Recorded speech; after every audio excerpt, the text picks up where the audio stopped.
முத்துவேல் கருணாநிதி ஸ்டாலின் எனும் நான் உங்கள் நல்ல ஆதரவையும் நம்பிக்கையும் பெற்று நம்ம மாநிலத்துக்கு முதலமைச்சராக பொறுப்பேற்று 3 ஆண்டு நிறைவு பெற்று 4வது ஆண்டில் அடியெடுத்து வைக்கிற நாள் மே 7. இந்த 3 ஆண்டு காலத்தில் நான் செஞ்சு கொடுத்த சாதனைகள், திட்டங்கள், நன்மைகள் என்னன்னு தினந்தோறும் பயனடைந்த மக்களின் முகங்களில் இருக்கும் மகிழ்ச்சியே சாட்சி. இந்த 1000 ரூபாய் இருக்குதுங்க. வேலைக்கு போனாலும் வேலைக்கு போகாட்டியும் நம்ம பெத்த பயம் கொடுக்கலினாலும் ஸ்டாலின் எங்களுக்கு மகனாட்டு இருக்கிறாரு. சுய உதவி குழுவலால் முன்னேறி இருக்கோம். நாங்கள் 4000 5000 தான் சம்பளம் வாங்கினேன். இன்றைக்கி நாங்கள் மாதம் 15000க்கு மேலே வருமானம் வருது எனக்கு மட்டும். நினச்சி பாருங்கள், 1 லட்ச ரூபா கடன் வாங்கினா அதுக்கு எவ்வளோ வட்டி போடுறான்.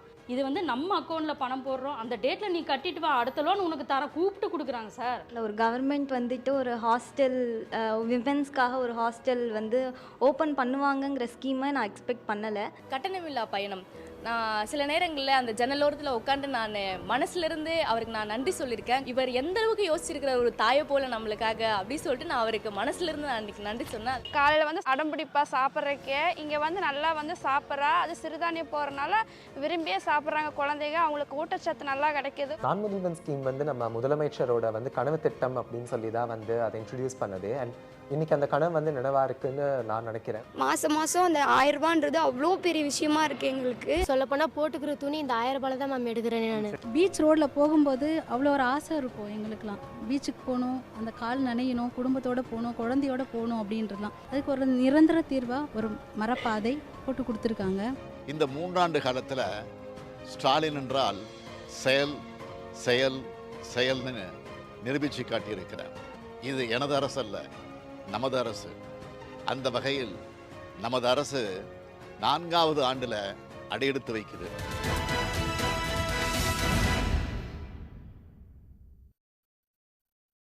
வணக்கம், இது கேள்விக்களம்.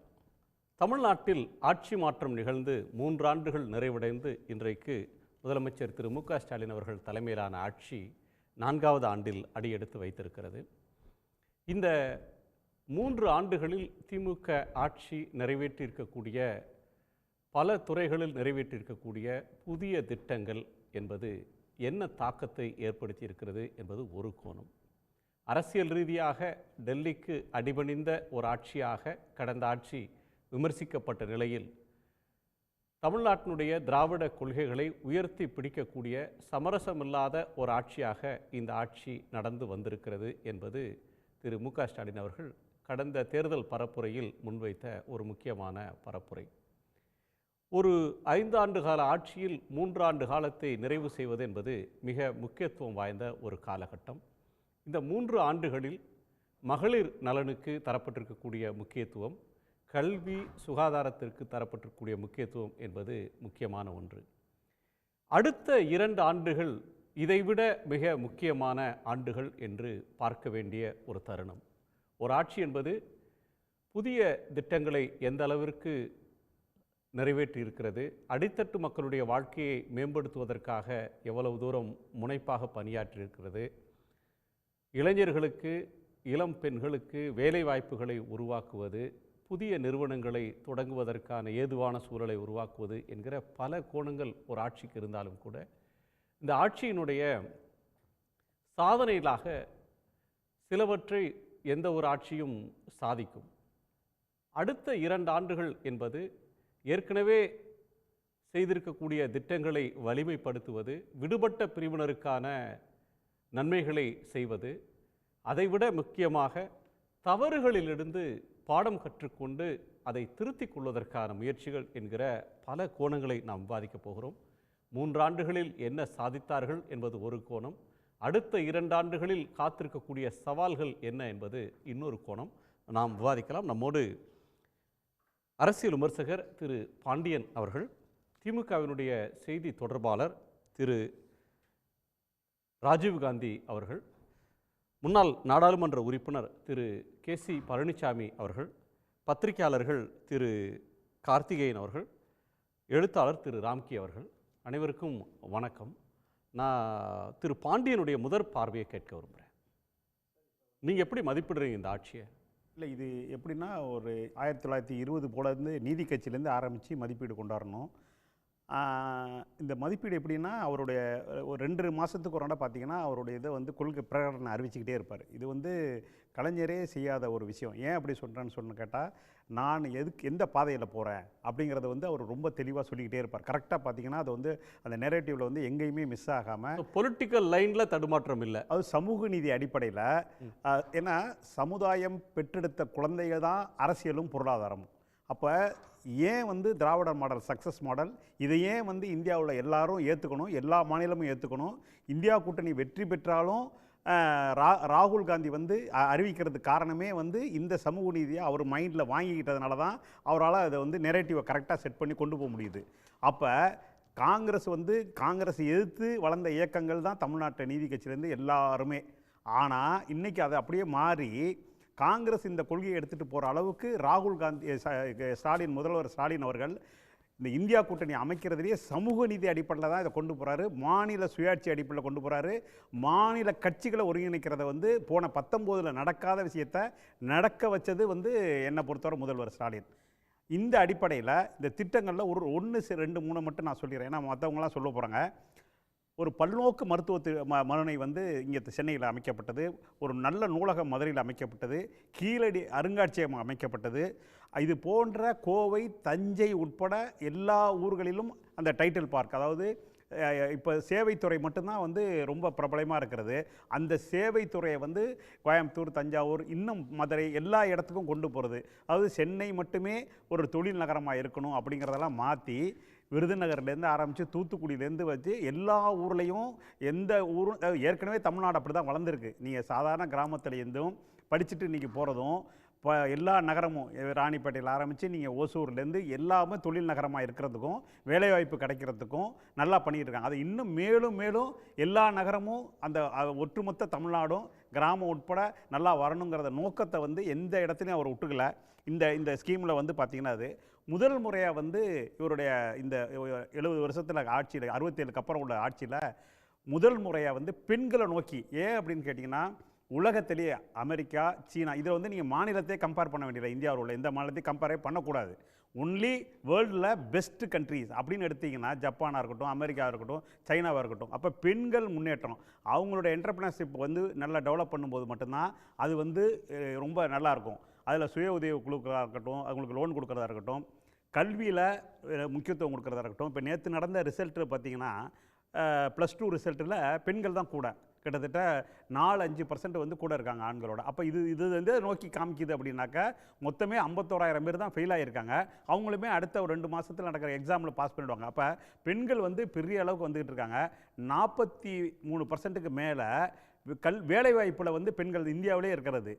அப்போ உலக நாடுகளோட கம்பேர் பண்ணும்போது பெண்கள் முன்னேற்றம் அதில் ஒரு படி மிக சிறப்பான படி அந்த உரிமை தொகை 1000 கொடுக்கறது. அப்போ என்ன ஆகிடுதுன்னு கேட்டிங்கன்னா அவங்களுக்கு எம்பவர்மெண்ட் வந்து ஆட்டோமேட்டிக்காக இந்த மாநிலம் வந்து வேர்ல்டு லெவலில் போய் நிற்க போகிறதுக்கான ஒரு அறிகுறியை வந்து நல்லா தெரியுது. இது இந்த அரசியல் சித்தாந்தத்தையும் விடாமல் வெறும் பொருளாதார நலன், அது ஃப்ரீ பீஸ்ன்னு சொல்லி கொச்சப்படுத்துறதை மாற்றி உரிமையை ஆக்கி அதை ரொம்ப அதிகமாக நல்ல வேலை அதை மக்களுக்கு புரிய வச்சு, அது வந்து நம்ம ஜூன் 4 தெரியும் இந்த ரிசல்ட்டு எப்படி. இதெல்லாம் நான் சொல்கிறதெல்லாம் சரியாக இருக்கும் பட்சத்தில் மக்கள் அதை புரிஞ்சுக்கிட்டாங்கன்னா ஆட்டோமேட்டிக்காக வந்து அடுத்த பேசுகிற போகிற நம்ம சவால்கள் உட்பட நம்ம வந்து இதை வந்து புரிஞ்சுக்கலாம் அப்படின்னு நான் நினைக்கிறேன். தொடர்ந்து பேசலாம்.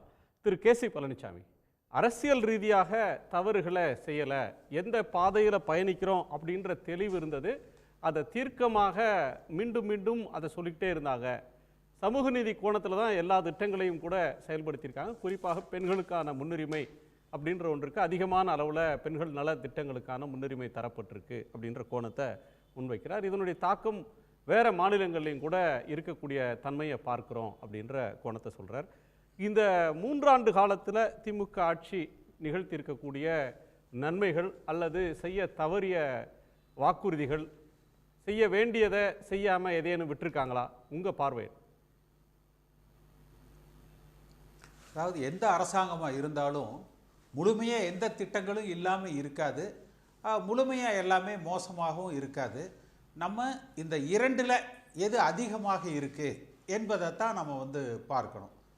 இந்த ஆட்சியை இந்த 3 ஆண்டு காலத்தை பொறுத்த வரைக்கும் போட்டியாளர் இல்லாத களத்தில் வெற்றி பெற்றவராக திரு ஸ்டாலின் அவர்கள் இன்றைக்கு விளங்கி கொண்டிருக்கிறார். அதாவது ஒரு சிறப்பான எதிர்க்கட்சியாக செயல்பட வேண்டிய அந்த இடத்த திரு எடப்பாடி பழனிசாமி இன்னும் சரியாக செய்திருக்க வேண்டும். இப்போ இன்றைக்கு கூட பார்த்தீங்கன்னா 3 ஆண்டு கால சாதனை அதிமுகவுடைய உட்கட்சி விவகாரம் மாதிரி இது அணுகிறீங்களோன்னு சந்தேகம் வருது. நீங்க நான் இன்னொரு கோணத்துல இந்த பிரச்சனையை பார்க்கறதுக்கு உங்களை தூண்டுறேன்னு எடுத்துக்கங்களேன். அதாவது ஒரு எதிர்க்கட்சி அப்படின்னு இல்லை. ஜெயலலிதா அவர்கள்னா அப்போ அவங்களுக்கு வந்து கலைஞர் தான் எதிர்க்கட்சி தலைவர், கலைஞர் அவர்களுக்கு ஜெயலலிதா அவர்கள் தான் எதிர்க்கட்சி தலைவர். ஆனால் இப்போ வந்து பல எதிர்க்கட்சிகள் இருக்கிறாங்க. ஒரு தவறு ஒன்று கீழ்மட்டத்தில் கடைக்கோடியில் நடந்தால் கூட சோஷியல் மீடியாவில் உடனே அது தீப்பத்தி வைரலாக ஃபேஸ்புக்கில், ட்விட்டரில், வாட்ஸ்அப்பில் பரவ தொடங்கிறது. எதையுமே நீங்கள் கண்ட்ரோல் பண்ண முடியாது. அப்படி இருக்கும்போது அதிமுகன்ற ஒரு எதிர்க்கட்சி அப்படி மட்டும் இல்லை, ஏராளமான எதிர்க்கட்சிகள் இன்னைக்கு வந்து களத்தில் இருக்கிறாங்க. ஈவன் பிரதமரில் தொடங்கி தமிழ்நாட்டில் உள்துறை அமைச்சர் வரையிலும் இந்த ஆட்சியை விமர்சிக்கிறதும் ஆட்சியை கண்காணிக்கிறதுமான தன்மை இருக்குது. ஸோ பல முனை எதிர்க்கட்சி இருக்குது அப்படின்ற கோணத்திலையும் இதை அணுகலாம் தானே.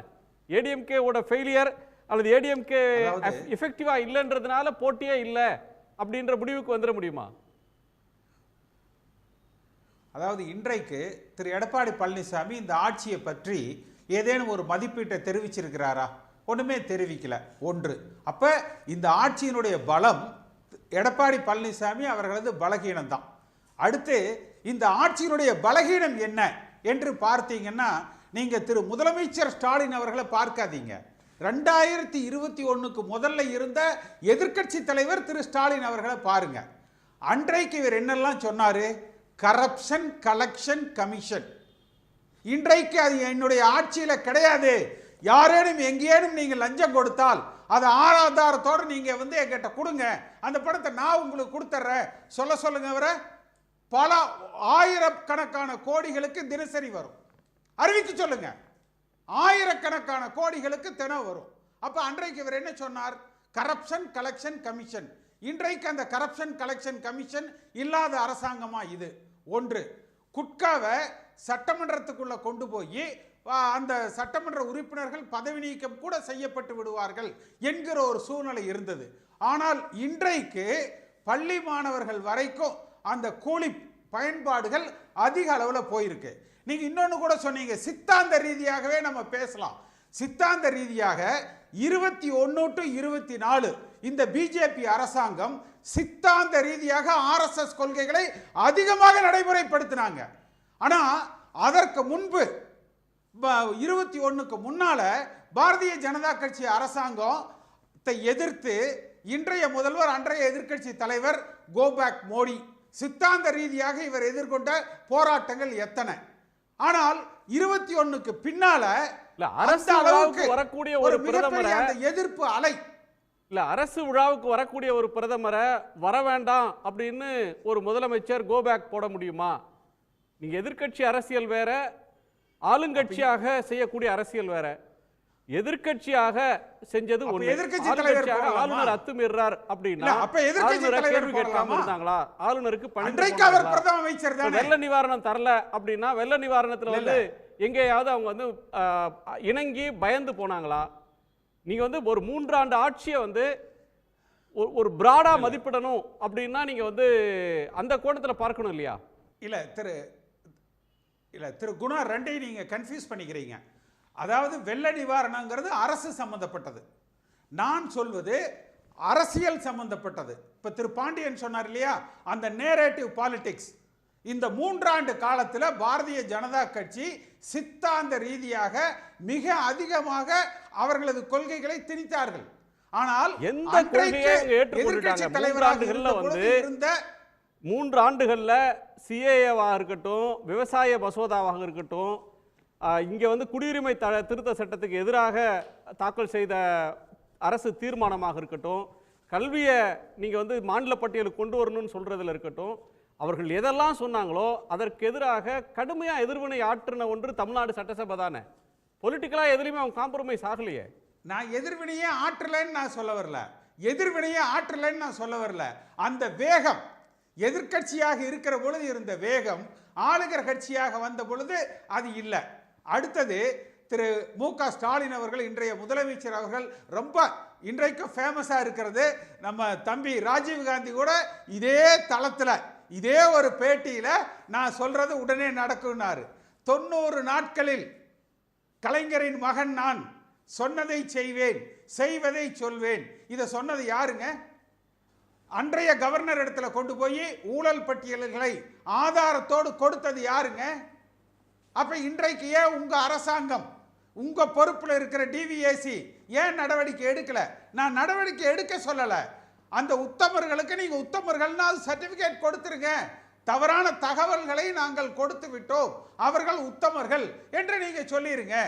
அப்ப எடப்பாடி பழனிசாமி சரிவர செயல்படாததற்கும் இந்த அரசாங்கம் அவர்கள் மீது நடவடிக்கை எடுக்காததுக்கும் இரண்டு திராவிட கட்சிகளும் நீங்க இந்தியா பாகிஸ்தான் போல எம்ஜிஆர் கலைஞர் போல இந்த தமிழக அரசாங்கத்தில் அரசியல்ல திமுக அண்ணா திமுக செயல்பட வேண்டும்.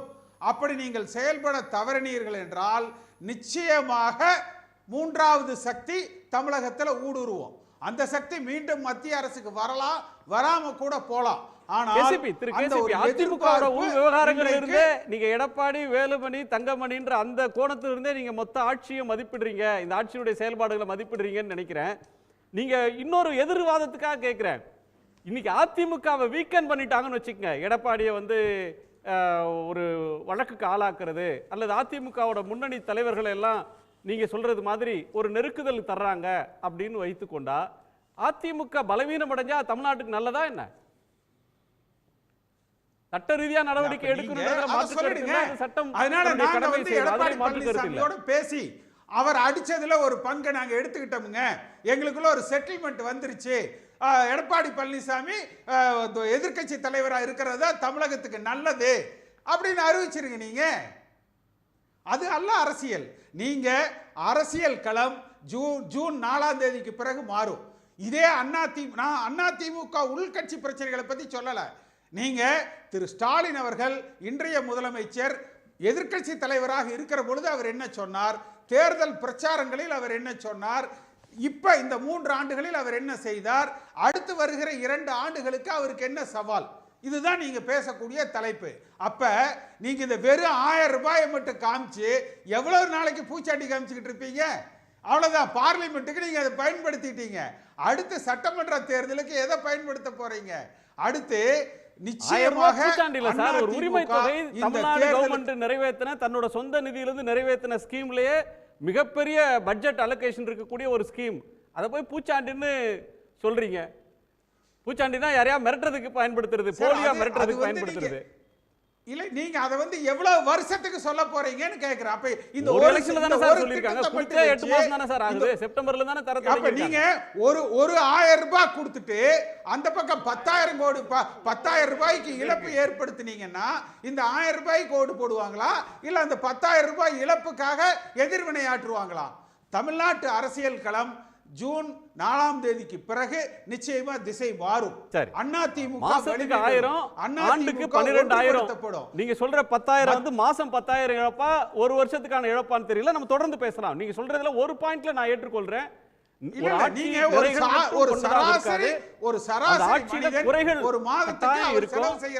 ஆட்சியாளர்களால வர்ற குறையா அல்லது தற்செயலாக வரக்கூடிய குறைகளை கவனத்தில் எடுத்துக்கொண்டு ஆட்சியாளர்கள் அதை திருத்துறாங்களா, அந்த நெருக்கடிகளுக்கு முகம் தர்றாங்களா அப்படின்றதா மிக முக்கியமான ஒன்று.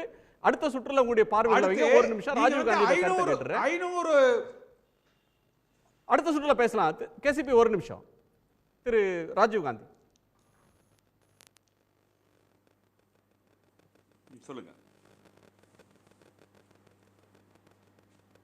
பல குற்றச்சாட்டுகளை கேசிபி முன் வச்சிருக்கிறாரு. தேர்தல் வாக்குறுதிகளுக்கு வந்தாரு.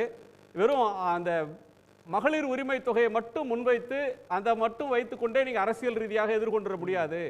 எதிர்க்கட்சி பலவீனமாக இருக்கிறதுனால திமுக ஆட்சி சிறப்பா இருக்கிறது மாதிரி தெரியுது. இன்னொன்று, பிஜேபி அணுகக்கூடிய விஷயத்துல காம்ப்ரமைஸ் செய்திருக்கிறாங்க. முன்னாள் அதிமுக அமைச்சர்கள் மீதான நடவடிக்கையில காம்ப்ரமைஸ் செய்து கொண்டிருக்கிறாங்க அப்படின்ற ஒரு குற்றச்சாட்டை திரு கேசிபி முன்வைக்கிறார்.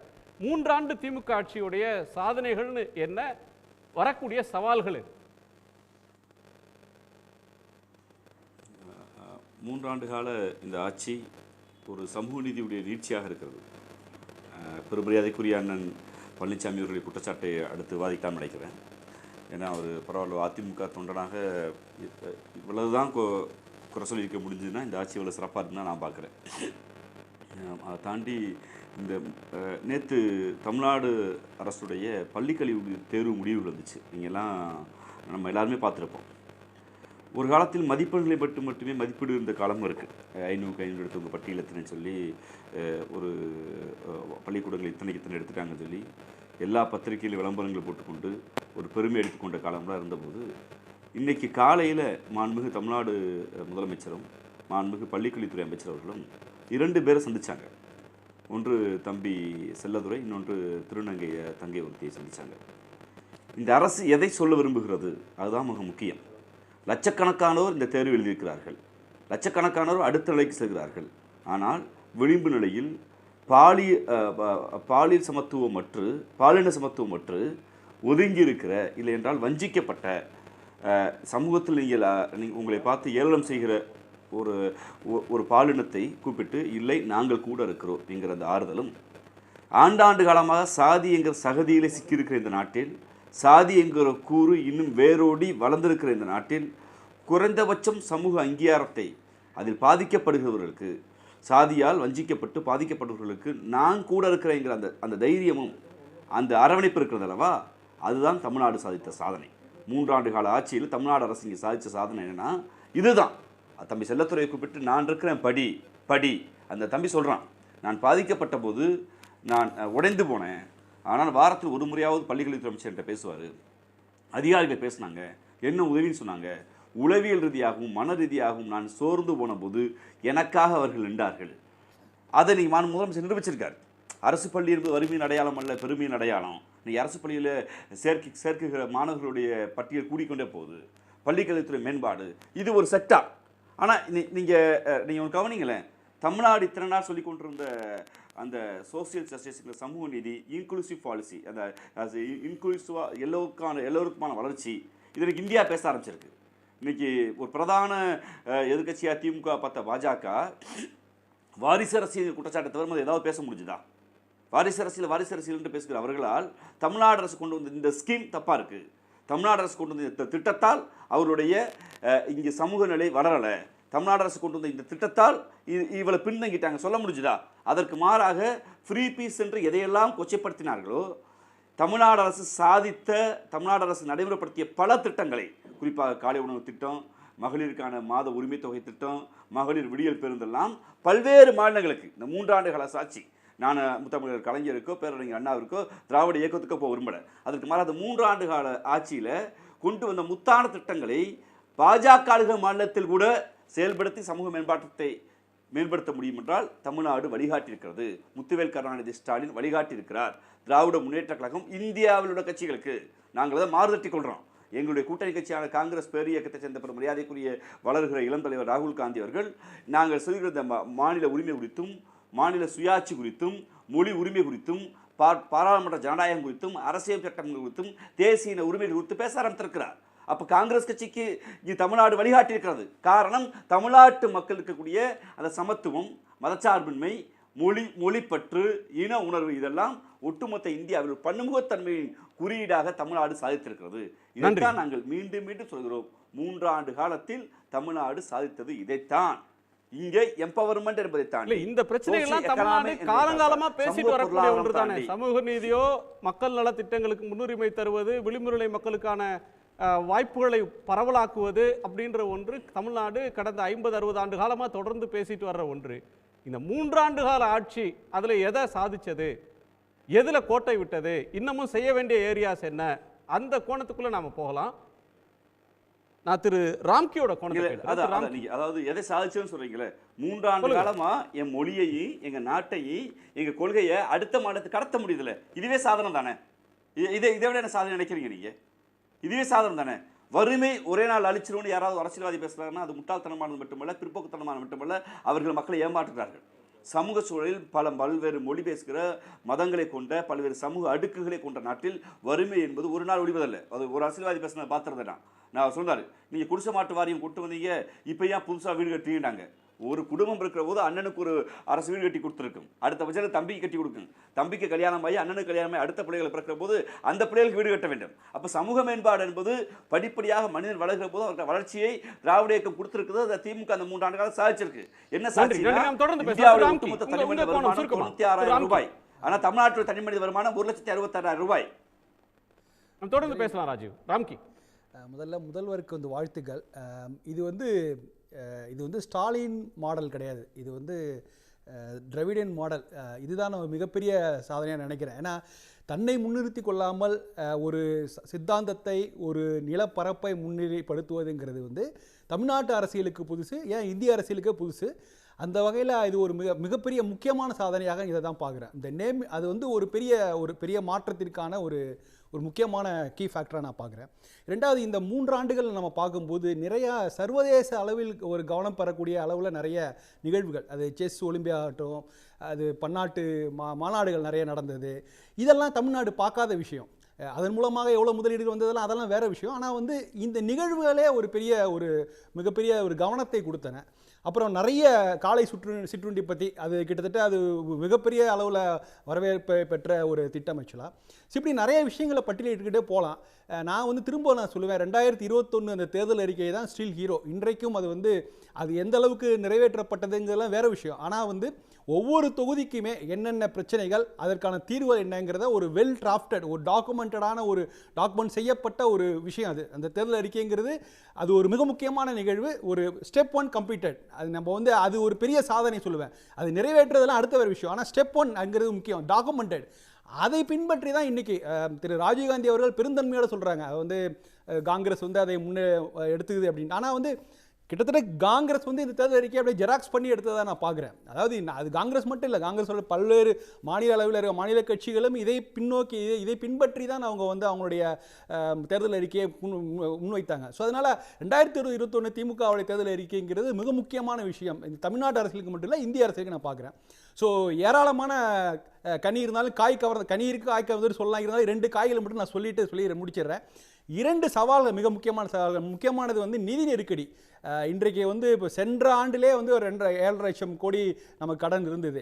அதாவது இதுக்கு எதற்கு கூடுதல் நிதி ஆதாரங்கள் நம்ம எப்படி பெறப்போகிறோம், அடுத்தடுத்து இந்த இதுவரைக்குமான கமிட் பண்ண திட்டங்களை நம்ம தொடர்ந்து எடுத்து செல்ல முடியுமா, எந்த அளவு கடனை வந்து நம்ம குறைக்க போகிறோம் அப்படிங்கிறதெல்லாம் மிகப்பெரிய சவால். ஏன்னா அதை பொறுத்து தான் தமிழ்நாட்டுடைய எதிர்காலம் இருக்கிறது. அதை எந்த அளவு கடன் சுமை குறையுதோ அந்த அளவு தான் நம்மளால் வந்து அடுத்த கட்ட வளர்ச்சியை நோக்கி போக முடியும். அது முதல் விஷயம். 2வது வந்து சட்டம் ஒழுங்கு பிரச்சனை. அது பெரிய சர்ச்சைக்குரிய விஷயமா இருக்கிறது. இன்றைக்கு காவல் விசாரணைங்கிறது ஒரு பெரிய ஒரு பரபரப்பை ஏற்படுத்திய விஷயம். வாச்சாத்தி, சாத்தான்குளம் போன்ற விஷயங்கள் எப்பயாவது தான் கேள்விப்பட்டிருக்கோம். அது மாதிரி விஷயங்கள் எப்போது. ஆனால் இன்றைக்கு அடிக்கடி கேள்விப்படுற மாதிரியான நிகழ்வுகள் தொடர்ந்து இருந்துட்டு இருக்குது. கைதிகள், எந்த கைதிகளாக இருந்தாலும் அது ஒரு பெரிய சர்ச்சைக்குரிய விஷயமா இருக்குது. ஸோ இது வந்து சட்டம் ஒழுங்கு விஷயத்தில் வந்து இந்த அரசு வந்து இன்னும் கூடுதல் கவனம் செலுத்த வேண்டும் நினைக்கிறேன். இந்த 2 முக்கியமான சவால்கள், ஏராளமான சவால் இருந்தாலும் இது ரொம்ப நன்றி. ரெண்டு விஷயங்களை சொல்றீங்க. ஒன்று சட்டம் ஒழுங்கு, 2வது நிதி நெருக்கடி, நிதி நிலையை வந்து மேம்படுத்தணும் அப்படின்றது ஆட்சியின் முன்னால் இருக்கக்கூடிய சவால்கள். மற்ற அம்சங்களை நீங்க பட்டியலிட்டீங்க. திரு ரகுநாதன் அவர்களுடைய கோணத்தை கேட்கலாம்.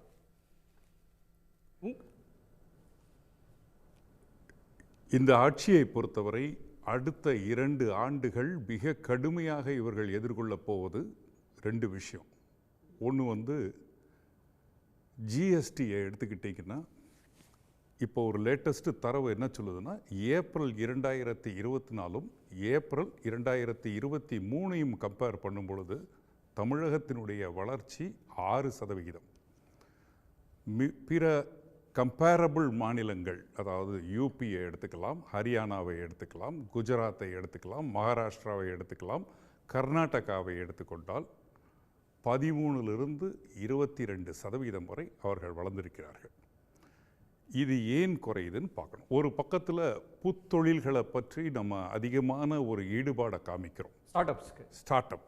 2வது, புதிதாக தொழில் தொடங்கும் முதலீட்டுகளை ஈர்ப்பதிலே அதிகமான ஒரு இன்ட்ரெஸ்ட்டை நம்ம காமிச்சிக்கிட்டு வரோம், கால் தடம் பதிச்சு கொண்டு வருகிறோம். ஆனால் இருக்கக்கூடிய நிறுவனங்கள், சிறு குறு தொழில் நிறுவனங்கள் தமிழகத்திலே அழிந்துவிடக்கூடிய ஒரு நிலையிலே, ஒரு காலகட்டத்திலே இருந்து கொண்டிருக்கிறது. ஏன் அப்படின்னு பார்த்தீங்கன்னா, காஸ்ட் ஆஃப் மேனுஃபேக்சரிங் தமிழகத்தில் மிக அதிகமாக உயர்ந்து விட்டது. ஈடு கொடுக்க முடியாத ஒரு அளவில் இருக்குது. தமிழகத்தினுடைய பெரும்பாலான தொழில்கள் ஏற்றுமதியை சார்ந்தது. டெக்ஸ்டைல் எக்ஸ்போர்ட் அப்படின்னு நம்ம எடுத்துக்கிட்டோம்னா 2019 இந்திய அளவில் நீங்கள் சொல்கிறது ரொம்ப முக்கியமான ஒரு பாயிண்ட். ஆராய்ச்சியாளர்கள் குறித்து கொள்ள வேண்டிய ஒரு விஷயம். சிறு குறு புதிய ஸ்டார்ட் அப்ஸுக்கும் புதிய இன்வெஸ்ட்மெண்ட்ஸுக்கும் கொடுக்குற முக்கியத்துவத்தை ஏற்கனவே இயங்கி கொண்டிருக்கிற சிறு குறு தொழில்களுக்கு அதை விட அதிகமாக தரணும். அது நிறைய எம்ப்ளாய்மெண்ட்டை தரக்கூடிய ஒன்று. ரெண்டாவது, நீங்கள் ஜவுளி பற்றி வர்றீங்க. ஜவுளி பெரும்பாலும் அதனுடைய தாக்கம் அப்படின்றது ஒன்றிய அரசினுடைய கொள்கை, ஏற்றுமதி இறக்குமதி கொள்கைகள் அது சார்ந்தும் பஞ்சு நூல் விலை சார்ந்து தானே பெரும்பாலும் வர. அப்போது ஜவுளி ஏற்றுமதியை பொறுத்தவரை $34 பில்லியன் அளவாக 2019 இருந்தது. இன்றைக்கும், அதாவது கிட்டத்தட்ட 5 ஆண்டுகள் கழித்தும் அதே $34 பில்லியன் இருக்குது. வளர்ந்திருக்க வேண்டியது டாலரில் பார்க்கும்பொழுது எக்ஸ்சேஞ்சும் அதிகமாக இருக்குது. இருந்தாலும் வளராத அழிந்து கொண்டிருக்கக்கூடிய ஒரு துறை. ஜூன் 5 தேர்தல் அறிவிப்புகளுக்கு பிறகு நிலைமை மாறக்கூடிய ஒரு வாய்ப்புகள் வரக்கூடிய தருணங்கள் இருந்தால் முன்னேற்றம் காணப்படும்.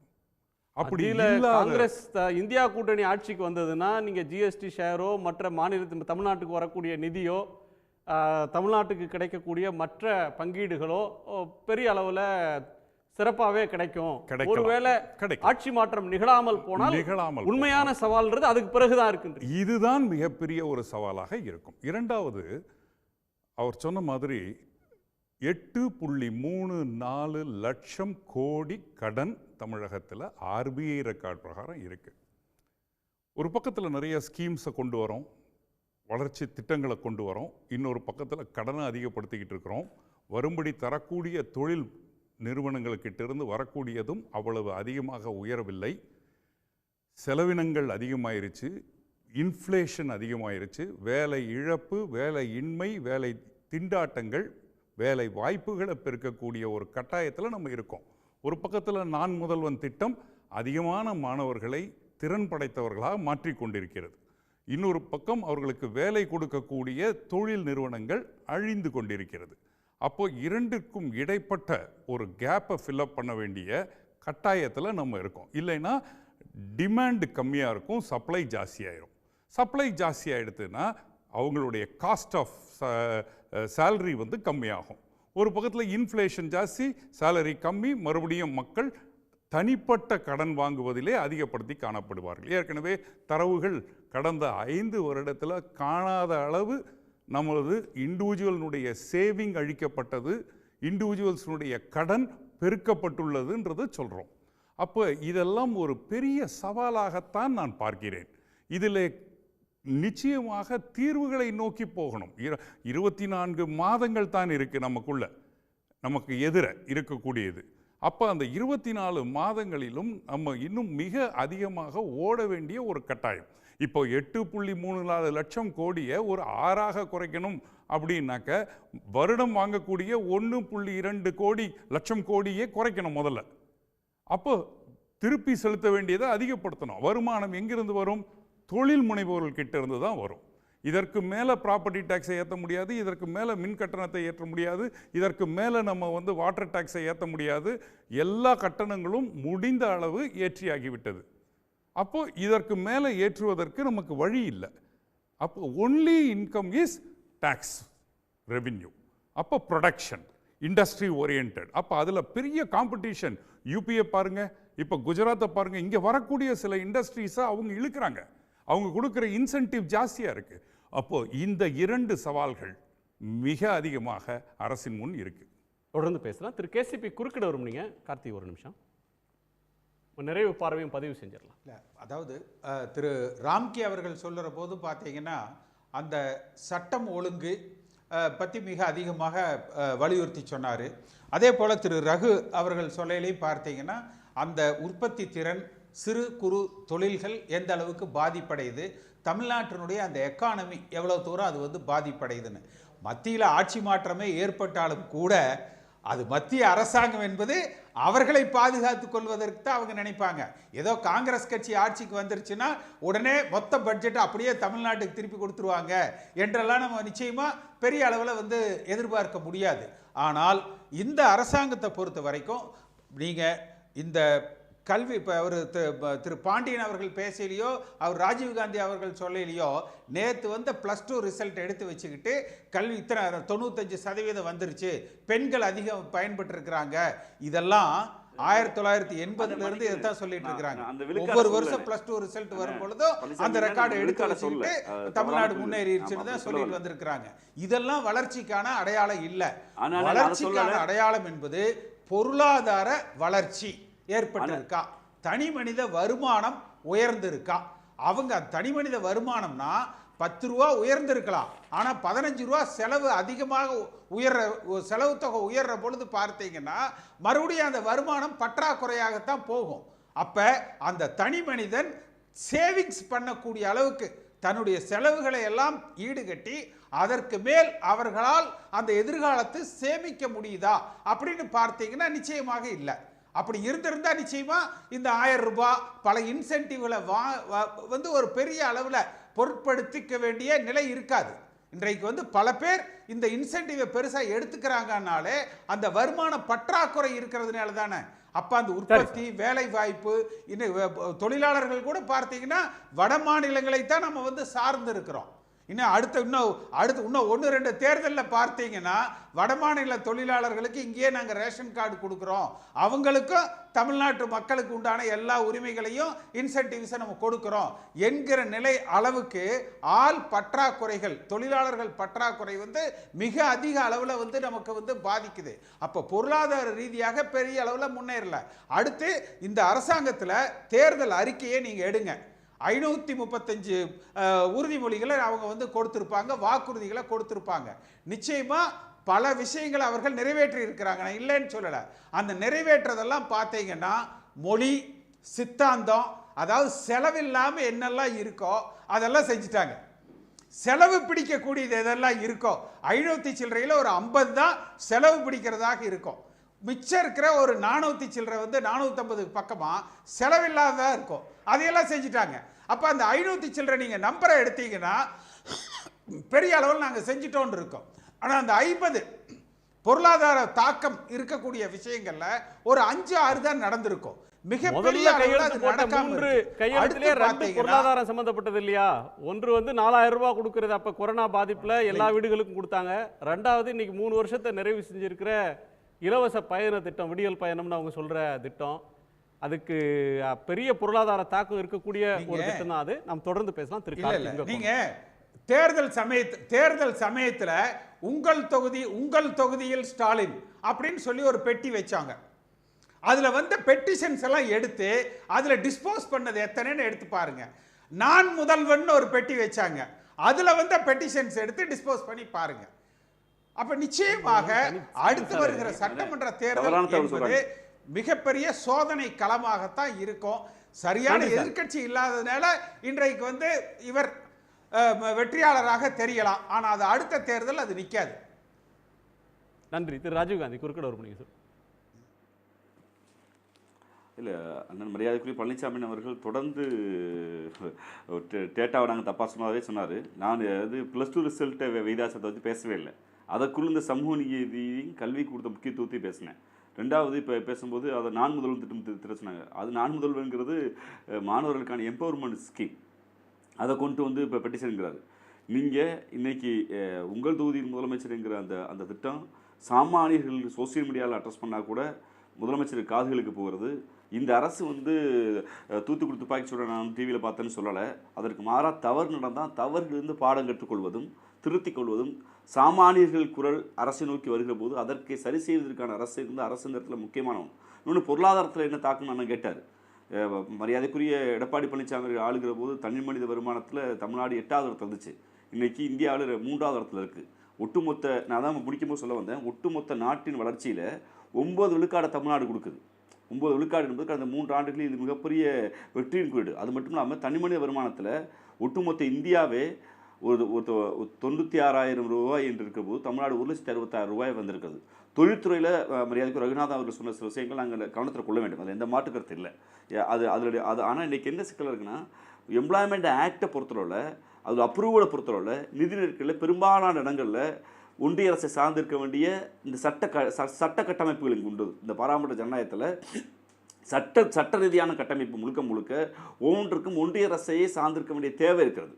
அப்படி ஒன்றிய அரசை சார்ந்திருக்கிற போது எம்ப்ளாய்மெண்ட் ஆக்ட் தொடங்கி பல்வேறு சட்ட சிக்கல்களில் ஸ்மால் ஸ்கேல் இண்டஸ்ட்ரியிலையுமே பெரிய அளவு முதலீடு கொண்டு வரணும்னா அதற்கு அப்ரூவலை, அதற்கான நிதி ஆதாரத்தை ஒன்றிய அரசு எதிர்பார்க்க வேண்டியது இருக்குது. ஆனால் ஒன்றிய அரசு ஒரு மாற்றாதாய மனப்பான்மையோடு நம்மளை கொடுக்க மறுக்கிற போது நாங்கள் எதிர்கொள்கிறோம். உறுதியாக நீங்கள் சொல்கிற கருத்து நியாயமான கருத்து, அதை கன்சிடர் பண்ண வேண்டிய தேவை எங்களுக்கு இருக்குது. அந்த தேவையுமே இங்கு டிஃபென்ஸ் ப்ரோக்ராம் வந்து ஒன்றிய அரசு அவங்கள ஒட்டி தான் இருக்க வேண்டிய தேவை இருக்குது.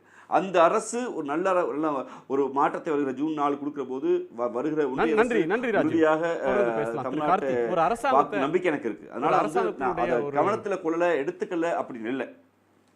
தொடர்ந்து பேசலாம். திரு கார்த்தி, ஒரு ஆட்சியை 5 ஆண்டுகளுக்கான மேண்டேட், 3 ஆண்டுகள் நிறைவு, எதை கொண்டு ஒரு ஆட்சி சிறப்பாக செயல்பட்டதா அல்லது தோல்வி அடைஞ்சதா சுமாராக செயல்பட்டதா அப்படின்றத என்னென்ன காரணிகளை கொண்டு மதிப்பிடணும்? ஒரு பத்திரிகையாளராக இந்த ஆட்சியை எப்படி நீங்கள் மதிப்பிடுறீங்க? நிச்சயமாக திரு எடப்பாடி பழனிசாமி எப்படி செயல்படுறாருன்றதை வைத்து நம்ம நிலை போட முடியாது. முந்தைய ஆட்சியோட சேர்ந்து ஒப்பிட முடியாது. முந்தைய ஆட்சியோட ஒப்பிடலாம். இப்போ எதிர்க்கட்சி தலைவர் எப்படி செயல்படுறாருன்றது மட்டுமே வந்து திரு கேசிபியோட விமர்சனமாக இருக்குது. அந்த பார்வையில் வந்து நிச்சயமாக ஒரு ஆட்சியை பார்வையிடக்கூடாது. முதலமைச்சராக எடப்பாடி பழனிசாமி எப்படி செயல்படலாம், அவர் எப்படி செயல்பட்டார், இந்த தற்கால இந்திய அரசியல் எப்படி இருக்குது அப்படின்றது, அதிலும் குறிப்பாக ஒன்றியத்தில் ஆட்சி செய்யக்கூடிய ஒரு அரசு எவ்வாறு மாநிலங்களை வந்து ட்ரீட் பண்ணுது அப்படின்ற பார்வையில் தான் வந்து தமிழ்நாட்டை வந்து எல்லா மாநிலத்தையும் பார்க்கணும். ஒவ்வொரு மாநிலத்தில் எப்படி ஆட்சி நடக்குது. நீங்கள் வந்து இன்ட்ரோடக்ஷன்லேயே சொன்னீங்க, ஒரு மாநிலத்தில் அதுவும் அரசு அதிகாரத்தில் வந்து தன்னுடைய மாநிலத்தினுடைய உரிமைகளுக்கு வந்து உரக்க குரல் கொடுப்பதற்கு ஒரு அரசு, வலுவான அரசு இல்லாத ஒரு நிலையில் தான் இந்த மாநிலம் வந்து 2021 அதுவும் கொரோனா காலத்தில் ஒரு தேர்தலை சந்திச்சு. அப்போது அதை தாண்டி வந்து இன்றைக்கி எங்கே வந்து நிற்கிதுன்னா, ஒரு வெள்ள நிவாரணத்திற்கு சுப்ரீம் கோர்ட்டை போய் கேஸ் போட்டதுக்கப்புறம் தான் வாங்க வேண்டிய நிலை இருக்குது. அது தமிழ்நாட்டுக்கு மட்டும் இல்லை, கடன் வாங்குவதற்கு கேரளா கேஸ் போடுது, இங்கே கர்நாடகாவும் ஒரு கேஸை போட்டு வறட்சி நிவாரணத்துக்கு அவங்க கேஸ் போடுறாங்க. அப்போது இதற்கு ட்ரெண்ட் செட்டர் யாருன்னா, இந்த கேஸெல்லாம் போடுறதுக்கு முன்னாடி அமைச்சர்களையே நீக்கக்கூடிய அதிகாரம் எனக்கு இருக்குன்னு இல்லாத அதிகாரத்தை ஆளுநர்களை பயன்படுத்தி ஒரு ஒன்றிய அரசு வந்து ஒரு மாநிலத்தில் மக்களால் தேர்ந்தெடுக்கப்பட்ட அரசு மேலே திணிக்குது இல்லையா? அப்போ வந்து தன்னுடைய உரிமைகளை வந்து முழுமையாக மாநிலங்களுடைய அதிகாரத்தை சுருக்கி ஒரு குளோரிஃபைட் முனிசிபாலிட்டியாக சுருக்கணும் அப்படின்ற ஒரு நிலையில் ஒரு ஒன்றிய அரசு திட்டமிடும் பொழுது அதை எதிர்த்து வந்து உச்சநீதிமன்றம் போய் திரும்ப போய் வந்து அது RN ரவி ஆகட்டும், பன்வாரிலால் புரோஹித் இருந்தப்போ எந்த வழக்கும் தமிழ்நாடு அரசு சார்பாக அவர் ஆய்வு செய்வதற்காகவோ இல்லை அவருடைய நடவடிக்கைகளுக்காகவோ வழக்குகள் தாக்கல் செய்யப்படலை. ஆனால் RN ரவி வந்ததற்கப்புறம் தொடர்ந்து வழக்குகள் தாக்கல் செய்யப்பட்டு இந்த மாநில உரிமைக்காக உச்சநீதிமன்றம் போய் அது எந்த அளவுக்கு போய் இப்போ கேட்குறாரு இல்லையா, ஆரம்பத்தில் கேட்டார் இல்லையா, எஸ்பி வேலுமணி மேலே வழக்கு என்னாச்சு, இவர் மீது வழக்கு என்னாச்சு, அவர் மீது வழக்கு என்னாச்சுன்னு. இந்த வழக்குகளில் ஏற்கனவே இருக்கக்கூடிய வழக்குகளில் அவருக்கு மீது வந்து விசாரணைக்கு ஒப்புதல் வாங்குறதுக்கே உச்சநீதிமன்றம் போய் பில்லுக்கு இது கேஸ் போட்டதுக்கு அப்புறம் தானே ஒப்புதல் கொடுத்தாரு விஜயபாஸ்கர் குட்கா கேஸில். அப்போது வந்து ஒரு மசோதாவுக்கு ஒப்புதல் வாங்குவதற்கே உச்சநீதிமன்றம் போக வேண்டிய நிலையில் போராடி பெற வேண்டியிருக்கு. அந்த போராட்டத்தை வந்து தமிழ்நாடு பார்க்கல. இதற்கு முன்பு இருந்த அரசு குறிப்பாக 2017 பிப்ரவரி ஒரு ஃப்ரெண்ட்லி கவர்மெண்ட் இருந்ததுங்க. அவங்க வந்து பார்ட் ஆஃப் என்டிஏ, அவங்களுக்கு வேண்டிய ஒன்றிய அரசோட சேர்ந்து இருந்தால் தான் தமிழ்நாடு நன்மை வரணும்னு நம்பின ஒரு முதலமைச்சர். ஏறக்குறைய டபுள் இன்ஜின் சர்க்கார் அப்படி இருந்தது இல்லையா? அப்படின்னா கேட்காமே கொடுத்துருக்க வேண்டியது தானே, ஏன் நீ வெள்ளத்துக்கு கொடுக்கல காசு? அது எடப்பாடி பழனிசாமியே சொன்னார், நாங்கள் கேட்டப்பவும் கொடுக்கல அப்படின்னு தானே சொன்னார்.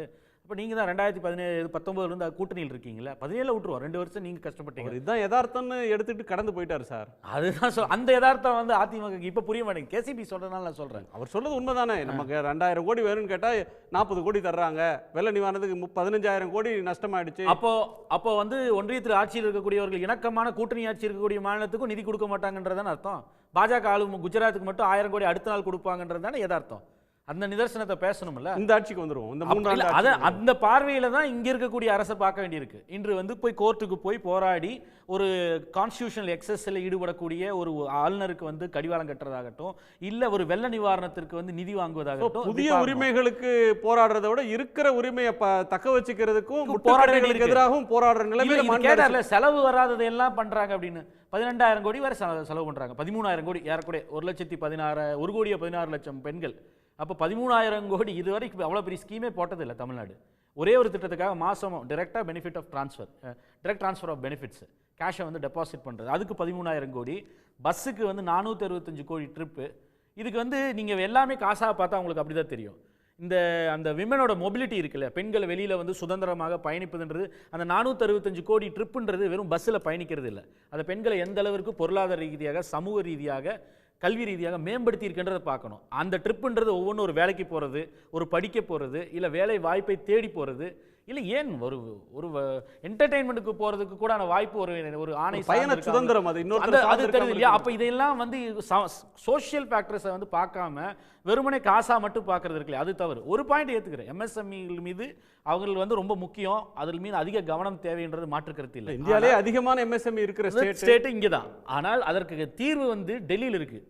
அது அவர் மேற்கோள் காமிச்சார். ஆனால் இப்போ ஸ்டாலின் வந்து 2021 வரும்பொழுது அதற்கு ஆட்சிக்கு வருவதற்கு முன்பு திருச்சியில் ஒரு மாநாடு போட்டார். 7 அம்ச திட்டங்கள் வைத்து நாங்கள் 2030 நோக்கி பயணிக்கிறோம்.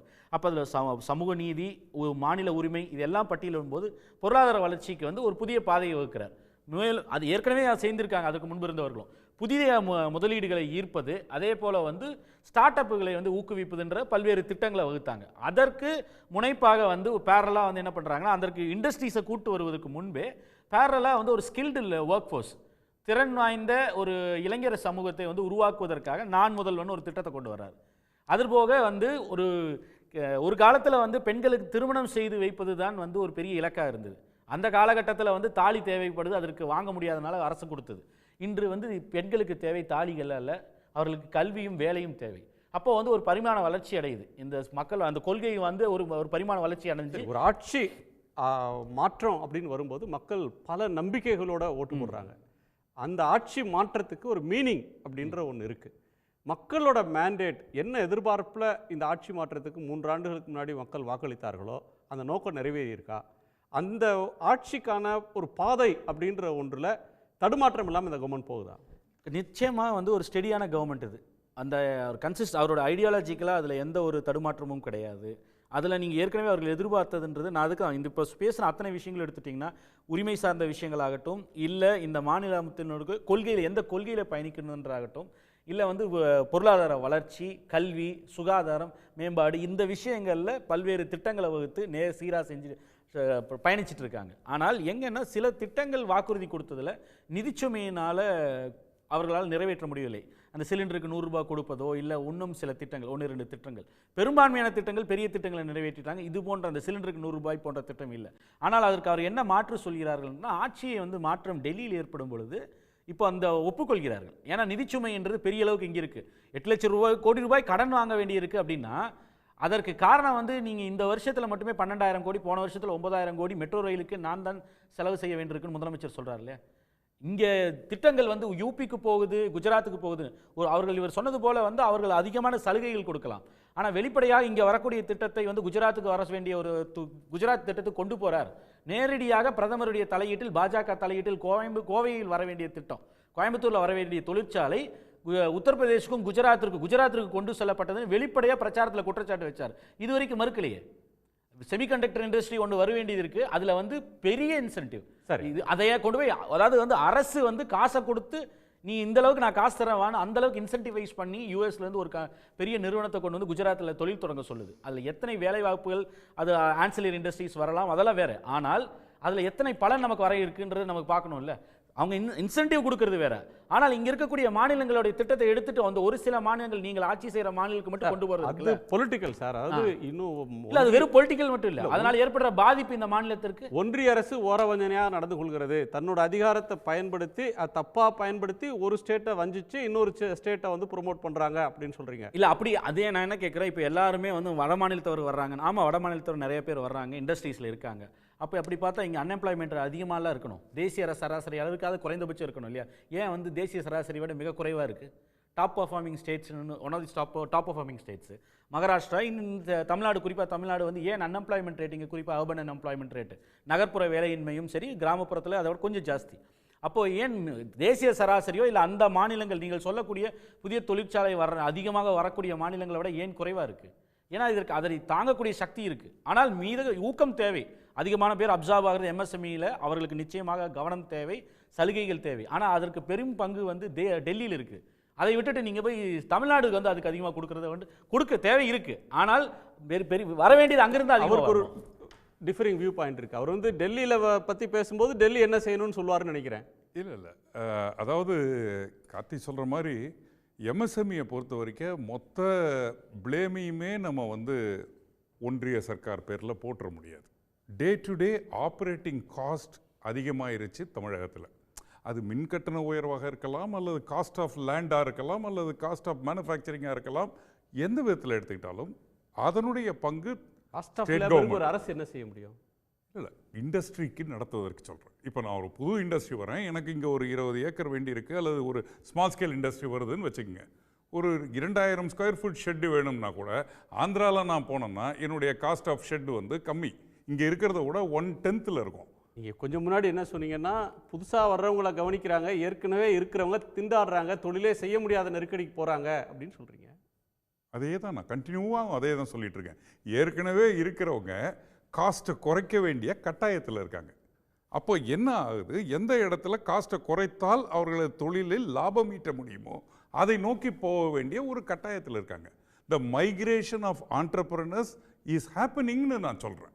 தமிழகத்திலிருந்து தொழில்கள் வெளியேறுகின்றன, தொழில்கள் வெளியேறி கொண்டிருக்கின்றனன்னு நான் சொல்கிறேன். அதுதான் உண்மை. இப்போ வந்து ஒரு ஆட்டோமொபைல் செக்டர் நம்ம தானே கேபிட்டலாக இருந்தோம். இப்போ ஆட்டோமொபைல் செக்டர் தமிழகம் மட்டுமே கேபிட்டல்னு நம்ம சொல்ல முடியாது. குஜராத்லேயும் ஆட்டோமொபைல் செக்டர் வந்தாச்சு டெவலப்மெண்ட்டில். அப்போ இங்கே இருக்கிறவங்க அங்கே போய் தொழில் பண்ணுறச்சே கொடுக்குற இன்சென்டிவை பார்க்குறாங்க. அங்கே இருக்கக்கூடிய காஸ்ட் ஆஃப் மேனுஃபேக்சரிங்கை பார்க்கும் பொழுது இங்கே அதிகமாயிருச்சு. ஒன்று. இரண்டாவது, அவர் சொன்ன மாதிரி எம்எஸ்எம்இயை கண்டிப்பாக ஒரு முனைப்போடு நம்ம நடைமுறைப்படுத்தணும், நெறிமுறைப்படுத்தணும், வளர்ச்சியை கொண்டு வரணும், திட்டங்களை வகுக்கணுன்றதுல மாறுதல்ல. அது சென்ட்ரல் கவர்மெண்ட்லேருந்து வர்றது இம்பேக்டாக இருந்ததுன்னா நம்ம அந்த இம்பேக்டை தடுக்கணும். சென்ட்ரல் கவர்மெண்ட்லேருந்து வர்றது இன்சென்டிவாக இருந்தால் அதை உபயோகப்படுத்தி இன்னும் டபுளாக முன்னேறணும். பட் எந்த விதமாக இருந்தாலும் பொறுப்பு நமக்கு தானே இருக்குது. ஏன்னா அவர்கள் வளர்ந்தால் தானே வேலை வாய்ப்புகள் வளரும்.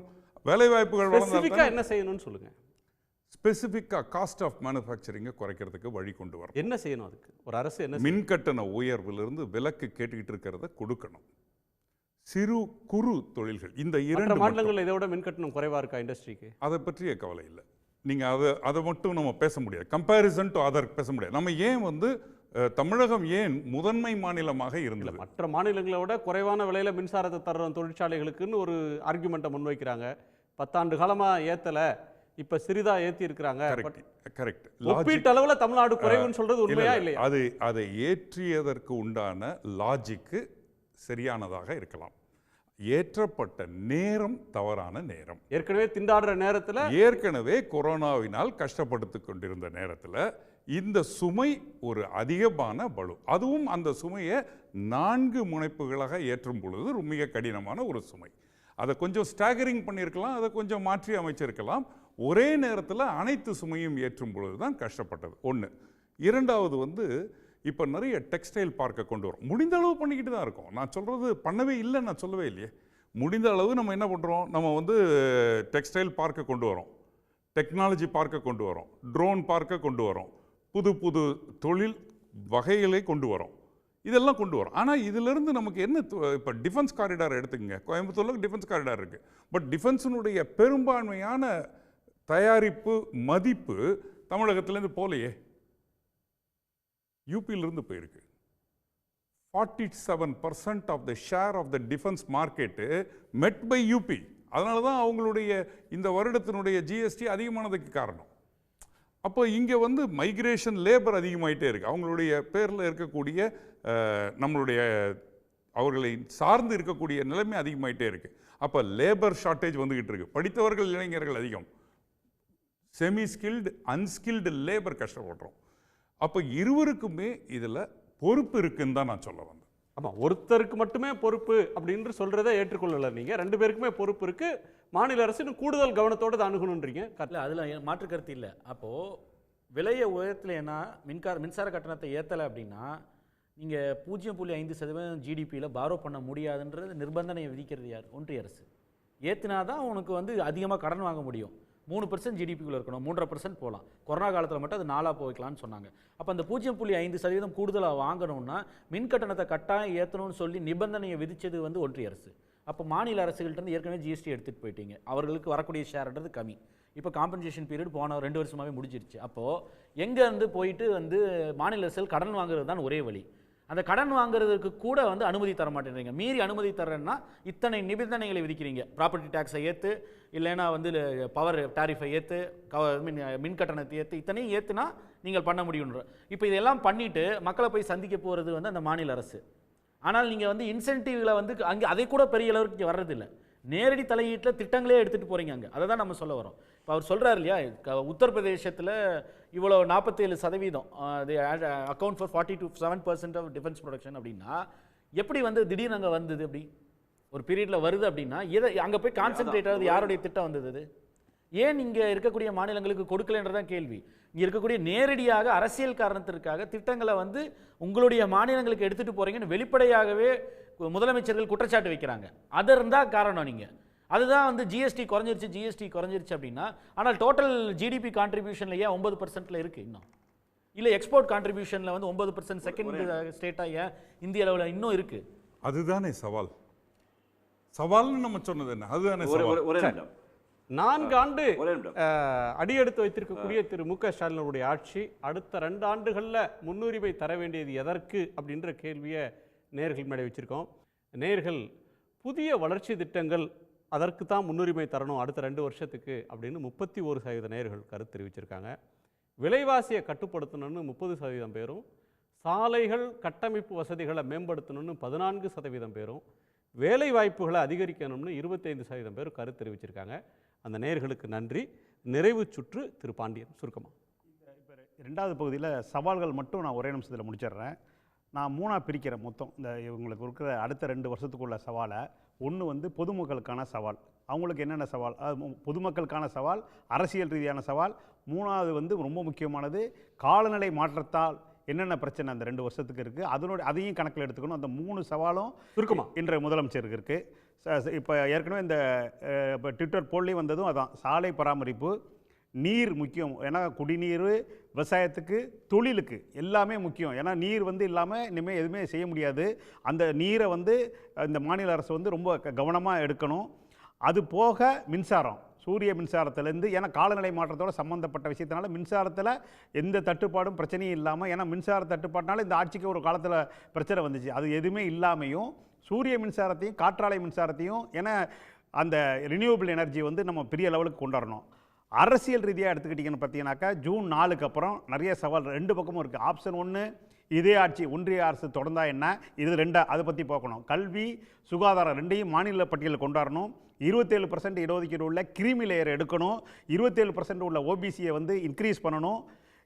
தமிழ்நாட்டில் வந்து இன்றைக்கும் 52% ஜிஆர் இருந்தால் கூட 39% தான் தாழ்த்தப்பட்டவர்கள். எஸ்சியில் வந்து எஸ்சி எஸ்டியில் வந்து 39% தான் ஜிஆர் என்ட்ரி இருக்குது. அது உயர்கல்வி, அதாவது +2 முடிச்சுட்டு உயர்கல்வி என்ட்ரி நுழைவு, அது வந்து தாழ்த்தப்பட்டவர்களில் 39% இருக்குது. இதை வந்து 52% ஈக்குவலாக கொண்டாந்தா சமூக நீதிங்கிறது வந்து உண்மையிலே காப்பாற்றப்படும். இது அல்லாமல் 1300 தொழிலதிபர்கள் மட்டும்தான் இந்தியாவில் வந்து இப்போ இந்த கடந்த 4 வருஷத்தில் ஒன்றிய அரசால் ரொம்ப பிரமாதமாக ஆனது. அதாவது 8000 கோடிக்கு மேலே அவங்க தேர்தல் முடிவு வர அன்னைக்கு பேசிப்போம் சார். இப்போ இந்த 2 வருஷத்துக்கு மாநில அரசு என்ன செய்யணுன்ற கோணத்துக்குள்ளே வரலாம். நன்றி. திரு ராம்கி. காற்றாலை மெகா வந்து ஒரு முக்கியமான விஷயம். அதாவது சில விஷயங்கள் வந்து மத்திய அரசுடைய எதிர்நோக்காமல் செய்ய வேண்டிய, சுயசார்போடு நம்ம செய்ய வேண்டிய விஷயங்கள்லாம் இருக்குது. அந்த இதில் பார்த்தீங்கன்னா காற்றாலை மூலமாக வரக்கூடிய மின்னாற்றலுக்கு பார்த்தீங்கன்னா அதில் டாப் 3 ஸ்டேட்ஸில் பார்த்தீங்கன்னா திரும்ப தமிழ்நாடு, குஜராத், கர்நாடகா இது தொடர்ந்து வந்துகிட்டே தான் இருக்குது. இதில் நம்ம நிறைய செய்ய வேண்டியது நிறையா இருக்குது. அவங்களால வந்து மாதம் 200 மெகாவாட் அவங்களால வந்து புதுசாக கொண்டு வர முடியுது. ஆனால் அவங்களுடைய கம்பேர் பண்ணும்போது கர்நாடகா, குஜராத்தை விட கம்பேர் பண்ணும்போது அதிகமான ஸ்கோப் நமக்கு இருக்குது. காற்றாலையை வந்து இன்னும் நல்லா விரிவுபடுத்த முடியும். 2வது அதுக்கான தேவை மின்சாரம் கூடுதல். இப்போ 20,000 மெகாவாட் அதிக கிராஸ் பண்ணிச்சு. இப்போ 2 நாள் முன்னாடி செய்தி வந்தது. நமக்கு தேவை அந்த 2 மாநிலம் கூட நமக்கு தேவை அதிகமாக இருக்கும்போது அதுக்கு நம்ம கூடுதல் கவனம் செலுத்த வேண்டும். இதெல்லாமே வந்து மத்திய அரசு எதிர்நோக்கி இல்லாத நம்ம மாநில அளவில் செய்ய வேண்டிய விஷயம் ஆக்சுவலாக. அதைத்தான் குஜராத்தும் கர்நாடகாவும் செய்கிறது. இன்றைக்கி நம்ம டாப் 1, நம்ம டாப் 3ல நம்ம தான் டாப் 1ல இருக்கோம் காற்றாலையை பொறுத்த வரைக்கும். ஆனால் நம்ம போக வேண்டிய தூரம்ங்கிறது இன்னும் அதிகம். நன்றி. திரு ராஜீவ் காந்தி. 3 ஆண்டு கால சாதனையில் வந்து சில சில யோசனைகளையும் சில நியாயமான கோரிக்கைகளையுமே இங்கே இந்த விவாதத்தில் பங்கேற்றவங்க வச்சாங்க. சன் தொலைக்காட்சி நடத்திய அந்த நியாயமான எதை நோக்கி கவனம் செலுத்த வேண்டும்ங்கிற அந்த பார்வை மிக ஒரு பொருத்தமான பார்வை தான்.